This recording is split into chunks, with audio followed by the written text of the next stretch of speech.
Ubisoft are known for many things: downgrades, yearly release of the same full price game with a different setting, evolving backwards or not evolving at all in the best case scenario. But one of the few positive qualities about them is that they are absolute masters at world building. It doesn't matter if they release 10 games a year, the quality of their game worlds stay the same. Even games that got ripped to shreds like Valhalla or Watch Dogs 1, you have to admit they had fun worlds for the most part. With Assassin's Creed, not only do they get to recreate amazing places on this giant blue ball, they get to recreate these places when this giant blue ball was bearable. Italy during the Renaissance, Norway in the Vikings age, Victorian era London, Paris during the French Revolution, and believe me when I say, each main entry of the series has a memorable setting in one way or the other. Let's start off with Italy. When we think of AC2, we think of Ezio being a goof and all the other silly stuff, but when you get to it, Ezio's life is basically like RMS Titanic's journey on a loop. Everything nice and jolly until your father gets executed and your brother along with him.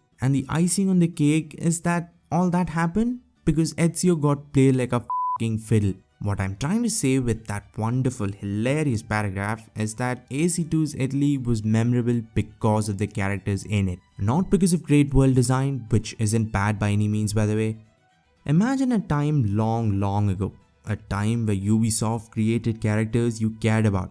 I know that's really hard, but just imagine a time when Ubisoft made protagonists whose names you didn't forget in a week. A time where they made us give enough of a to pay attention to at least know what the is going on right in front of us. From Leonardo da Vinci to Ezio to Borgia, everyone mattered. And when people in a world matter, that world starts mattering. AC2 didn't wow anyone with incredible graphics or even gameplay, it just made you care.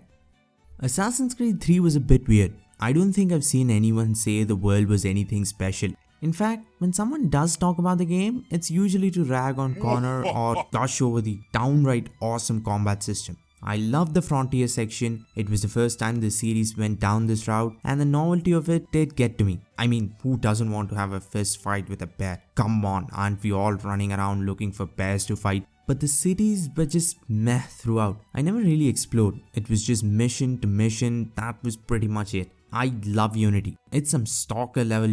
For me, it's either Cyberpunk 2077 or Unity in terms of greatest game of all time. The in-game version of Paris is just the perfect setting for a Creed game, and no, you cannot change my mind. Assassin's Creed is about two things, parkour and assassinations. Well, not anymore, but in a time when you didn't burst into laughter or rage at the mention of the series. Paris is perfect for both. It's made for parkour, and thank God Ubisoft realized that, made their best parkour system hands down and took complete advantage of it. This is the only game where I've truly aimlessly wandered around. In open world games like Red Dead, yeah, you wander, but you wander in hopes of running into side quests. In Unity, I was running away from quests. One, because they were trash, and two, just moving around the map was fun. The map was so accurate, Ubisoft offered their research and design to rebuild Notre Dame back in 2019. It also doesn't hurt that Unity was way ahead of its time in the graphics department. The game came out almost a decade ago, and it wouldn't be an over-exaggeration to say it can go against some modern games. Egypt.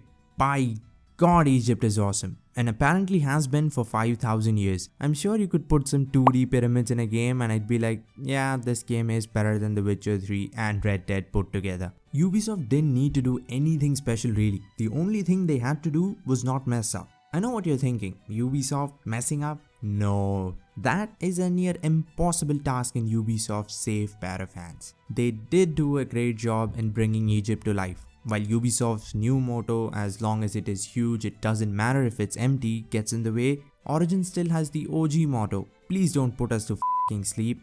The wildlife, the size, pyramids, and of course pyramids make Ubisoft's Egypt legendary.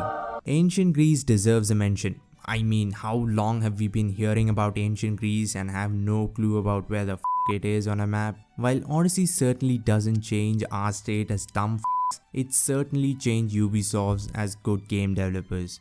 But the world is just as legendary as anything they have built. For me, it's close between Paris and Egypt, but I will pick Paris because it's pretty, but it isn't there just to look pretty. gameplay in Unity is 10 times better because of the place it's set in. Want to see me gush over Unity some more? Click the video on screen to see which Assassin's Creed has the best stealth. Subscribe if you love this one. Thanks for watching and have a great day ahead.